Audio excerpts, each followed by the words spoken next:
I'm honored tonight to present tonight's Exemplary Service Award to Tom Barton. You know, headquarters told me that I should tell you that Tom graduated from Loras College in 1989. Within a year out of school, he was already serving as a chapter counselor and volunteering on several AVCs. In 1990, he facilitated his first CLA and has done so every year since. Around the same time, he served on the committee that was instrumental in creating the Balanced Man program. In 1994, he was recognized with the Distinguished Alumnus Award. In '96, he was a founding member of the Nut Society and started raising money to send guys like you to conclave. By 1999, he became a district governor, and he set new standards for that key position that until then had become basically a figurehead position. Tom got in the trenches and got involved. In 2005, he was appointed to the National Leadership Committee and joined the Board of Governors. In 2012, he became a trustee of the SigEp Educational Foundation, and in 2013, he co-chaired the National Advancement Council. Along the way, he became a high school English teacher, and then at the inspiration of Frank Ruck, changed careers and became a very successful financial planner and money manager. He raised 2 great kids and somehow convinced Barb to be his bride. You know, Tom credits Frank Ruck, his mentor, with telling him in 1994, "The key to success, Tom, is in knowing which rules to break. For our sake, Tom has broken all the right rules and has shared his success with SigEp." So that's what headquarters wanted me to tell you. Now let me tell you what I want to tell you. Before I do, I should warn you that I'm a crier. You know, when I was your age, I'd get embarrassed when my dad would start to cry.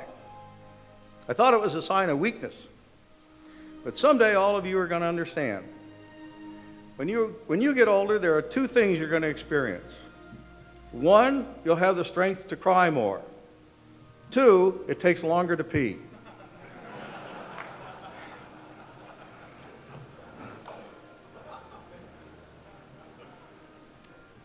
I think Tom is the living definition of everything good about SigEp. He came from nothing, lost his mom at an early age, moved in with his older brother, and somehow got himself to Loras College, where he says SigEp saved him. You know, when I first met Tom 20 years ago, I knew we were going to be friends for life. He instantly became my brother from another mother. I just never thought my brother was going to be a ginger from Iowa. As district governor, he was so determined that he would often drop in unannounced to his chapters. The guys at North Dakota Alpha started calling him Uncle Buck. Somebody's seen the movie. In his hometown of Dubuque, Iowa, Tom serves as a member of the school board and serves on just about every city commission. In Dubuque, they call him the Duke of Dubuque. Now me, like you, I just call him brother. Tom often reminds me that when I first became Grand President, I fired him from his committee. Now some guys would have taken their ball and gone home, we never would have heard from him again, but not Tom. First thing he did was call and said, "Okay, now what can I do?" So I asked him to be a trustee of the Educational Foundation. 2 years later, the fraternity changed our organizational structure, and once more Tom was fired from his job and called and asked, "Okay, now what can I do?" So I asked him to co-chair the National Advancement Council and help me raise $30 million for our capital campaign. Tom is probably sitting there right now wondering what I'm going to say next. What I am going to say next is, I just want to talk for a second about Barb, or should I say Saint Barb.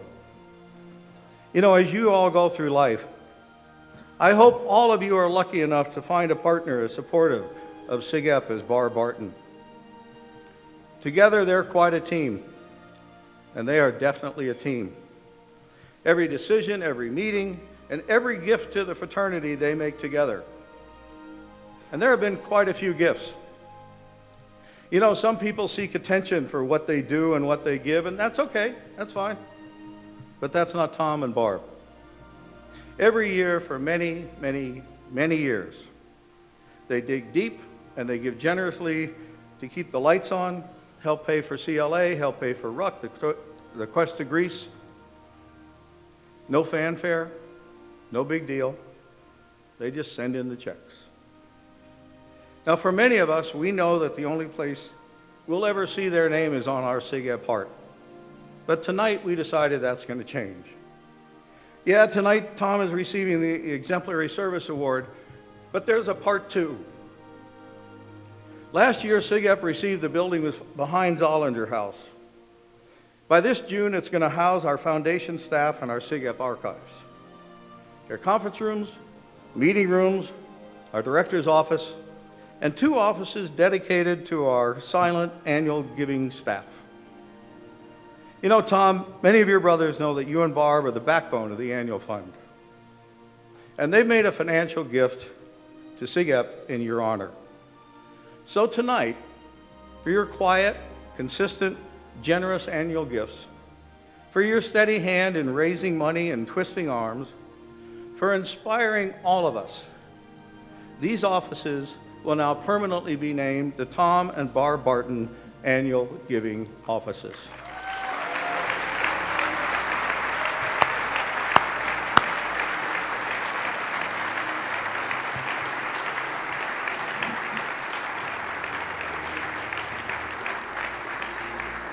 Brothers and friends, I'm honored to present the Exemplary Service Award to our brother, the Duke of Dubuque, Uncle Buck, our brother, Tom Barton.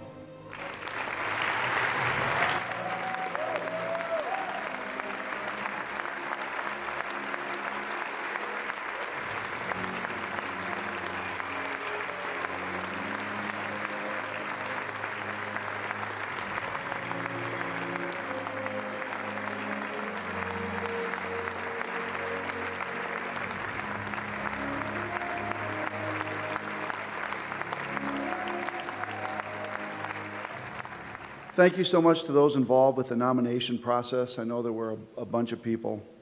Thank you to Brian Warren and Davis Orr for your brotherly communication about the award as well. You know, what do you say when you're given something like this? Paul Litcher, Alex, Mike Doyle, I mean, folks came in to be present for this. I'm not used to that kind of thing. So thank you. Thanks to my wife, Barb, my SigEp backbone. If every volunteer had a mate who supported SigEp like her, we would be invincible. Barb serves on the National Advancement Council, helping SigEp plan fundraising strategies, specifically how we can squeeze more money out of John Stump, which is no easy task.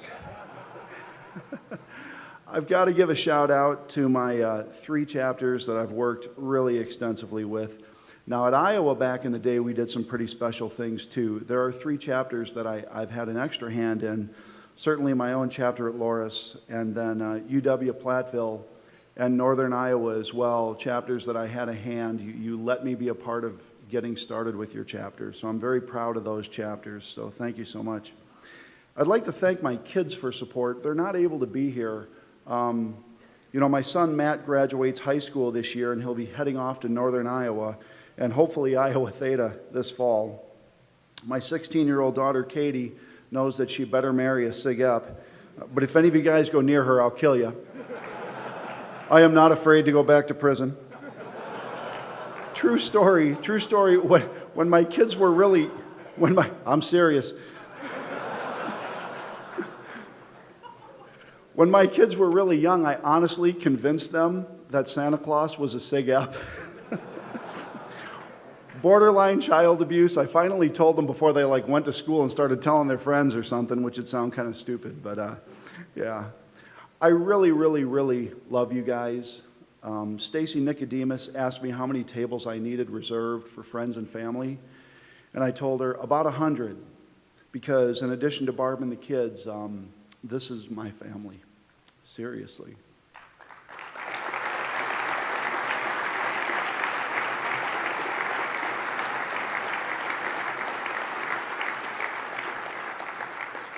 I asked Paul Litcher what I should talk about because he's already given one of these speeches. He said, just tell your story. And Dave McLaughlin said, do your thing about the unpaid debt to Uncle Billy. And truly the reason I give back to SigEp is all about that unpaid debt to Uncle Billy, SigEp's most loyal founder. I grew up tough. I didn't have a father around, and it was just Mom and me, and we had no money. Mom worked 75 hours a week to put food on the table. At the grocery store, Mom would go to the discount cart with the dented cans for sale because they were cheaper. We'd buy day-old bread, partially stale, because it was cheaper. 90% of my clothes came from Goodwill and garage sales, before it was cool to buy clothes from Goodwill and garage sales. The neighborhood was rough. I was probably assaulted half a dozen times, and we lived 2 doors up from the White House Tavern, and I'd hear their patrons outside on the street till all hours of the night. Mom died when I was 13, and that made me an orphan. When I graduated high school and went to Loras College, I was completely on my own. No family, financial safety net, nowhere to go home to and do laundry and get a couple warm meals on the weekend. Dubuque had 23% unemployment, the highest in the nation, so I felt lucky to have what little I had. Sophomore year, I got appendicitis and a $7,000 surgery that I had no insurance for. By the end of sophomore year, I hated where I was at in life, and I hated college. Loras was okay. Tom Barton was not.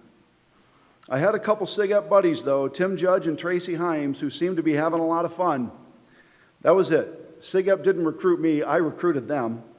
I'd figure out how to pay for it later. Hell, I figured I could rob a bank, the rent would be cheaper, the food would be better, and the bill collector for the appendectomy would never find me. Gary Keefe told me once, from the time they cut the umbilical cord, we spend the rest of our lives trying to reconnect. I connected with SigEp. I had this brotherly energy in my life that I'd never had before, complete with older guys as mentors. Quite a thing for a guy who had no father. I'd be remiss if I didn't mention some of my favorite mentors. You know, John Stumpf is just such a fantastic guy. Past Brigadier General from the Nut Society, and he has been one of my older mentors. I mean, I'm not saying that John's old, but you know, Matthew, Mark, Luke, and John, the John is Stumpy. Thank you, John Stumpf, for all you do for all of us. My most significant SigEp mentor today is Gary Keefe. Gary is a music mogul who's worked with Barry Manilow, Donna Summer, Paula Abdul, Fleetwood Mac, Elvis, Beethoven, Mozart. I'm not saying Gary is old, but he did manage a Russian boy band that included Tchaikovsky and Rachmaninoff. And Gary was actually childhood friends with his very dear friend William Shakespeare. I'm not saying he's old, he's just experienced. Gary, you are the straw that stirs the SigEp drink, and I'm not the only guy in this room who loves you. Thank you for everything, Gary. The SigEp mentor who impacted me the most is our late Loras Chapter counselor, Bob McCune. A chain smoker. Yeah. Bob was a chain smoking, sailor cussing, grumpy. See where I get my charm from? A grumpy dynamo of virtue and diligence with a bottomless capacity for brotherly love. McCune loved his mixed drinks, right, Link? Loved the mixed drinks, hated mediocrity and second best efforts. We won 7 straight Buck Cups at Loras with Bob's mentoring, and he chaired the Order of the Golden Heart Selection Committee. And he point blank told me, in no uncertain terms, he fully expected me to perform at an OGH level as a volunteer. How's that for a message from a mentor? I'd like just 10 more minutes with Bob to tell him how much I love him and how he impacted my life. What Bob McCune and SigEp really gave me was a set of a set of principles that, if properly used, could virtually guarantee success. Goal setting, personal standards, gentlemanly behavior, virtue, high standards, leadership, and brotherly love. The most important thing SigEp taught me, though, was diligence, and it changed my life. Now, I do have to say brotherly love is pretty important as well, but diligence just rings kind of special. But my favorite brotherly love story, Dave McLaughlin, who many of you know, Dave and I roomed together back in the day at Carlson. And literally, there was a Carlson Leadership Academy, and my first wife and I had decided that when I got home that weekend, I would be moving out of the house. And when I got home, I would have to tell my kids that, and they know this story, this is nothing real secret, but they knew that I would be telling them that I was leaving, and they didn't know that. And that was weighing on me that weekend, and with an incredible capacity for brotherly love, Dave McLaughlin walked into our hotel room, and I was there first. And he noticed right away that I had something going on, and with all the empathy in the world, Dave says, "Well, what's going on?" And I explained it to him. And in perfect Dave McLaughlin, he said, "Wow, geez. Hey, have you ever heard of Match.com? Dude, it's like shopping for girls." And in a matter of an instant, my spirits were lifted like I couldn't have imagined. So brotherly love is pretty important, but diligence is something that truly changed my life. Diligence is defined as focused, persistent effort. Not how much money you had, no mention of needing a mom or a dad, no need for the best clothes, nothing about needing to come from the right side of town. I thought, I can do that. I can do focused, persistent effort. I can do diligence. I may not be the smartest guy, and I live in a shack of an apartment. I don't have any parents, but I can work hard. And if my 58-year-old mom could work 75 hours a week, so could I. That realization flipped a switch in me. I swore I'd develop the highest tolerance of anybody I know for hard work, long hours, delayed gratification, grease under my fingernails, and grit. I was the diligence guy and didn't know it until SigEp pointed it out. But something was still missing. As Gary mentioned, 25 years ago, Frank Ruck pointed out something crucial to me. He felt I needed to rethink where I was going in life and that I was placing too many restrictions on my thinking and limiting myself. I needed to think much bigger than I currently was. Wow, what a message for somebody to be told by an older mentor whom I trusted. I could go like hell, but I hadn't learned how to step back and think about what I was actually spending my time on. This new BMP thing dripped with personal goal setting, and I had never been a goals guy, but I became a fanatical goal setter. I took it a step further. I wanted a structure and to know that I wasn't missing or neglecting any area of my life. Bill Tragos had rolled out the Balanced Man concept, and Frank Ruck unleashed the Balanced Man program, putting SigEp in both the Balanced Man and goals business, and I merged the two. Not just for undergrads, but for myself. I made my goal-setting process funnel into living a balanced life. This put the focus in focused, persistent effort. Overcoming faulty personal limitations, setting huge goals in every area of a balanced life, and employing diligence to achieve them. I owe all of my success to SigEp. That is why I am so loyal. That's pretty cool. I'll tell you what else is even more cool. You can do it too. You're sitting in a chair right now, a SigEp chair. You sit in a SigEp chair at chapter meetings too. The same kind of chair that Dr. Seuss sat in. The same kind of chair that Uncle Billy sat in.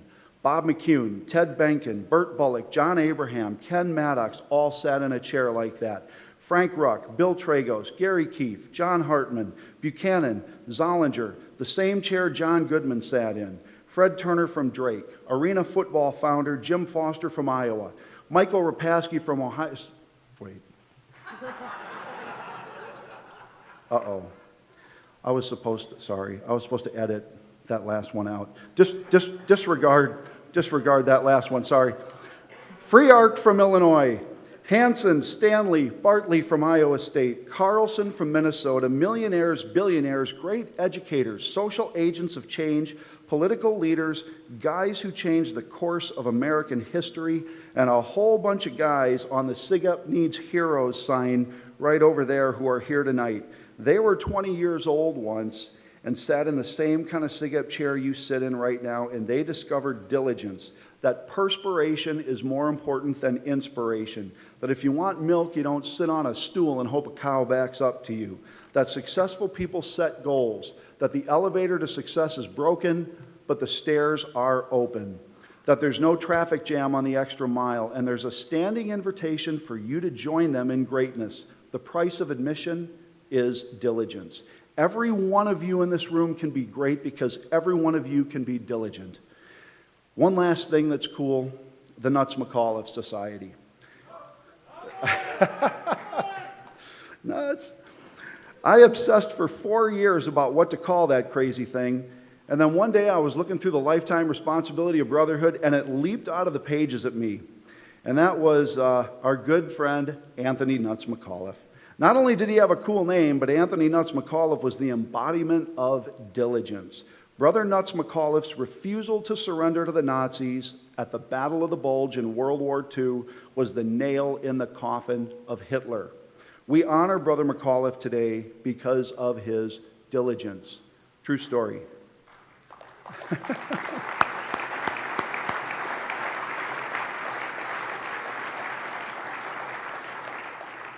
There has to be another guy in the room who's on his own, without any parental support, but through diligence makes room in his life for SigEp.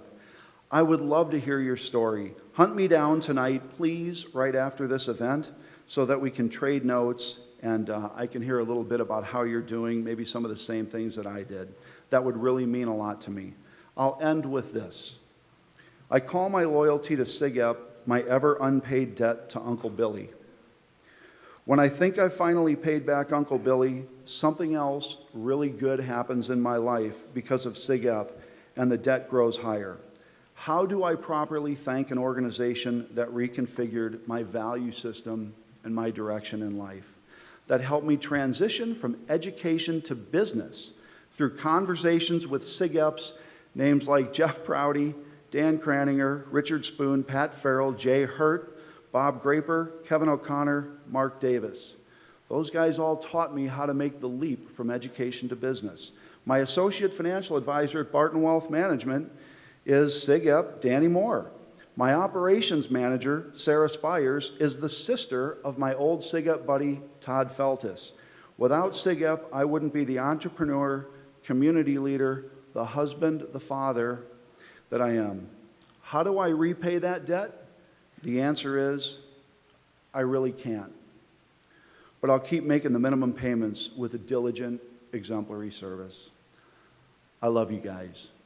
Thank you.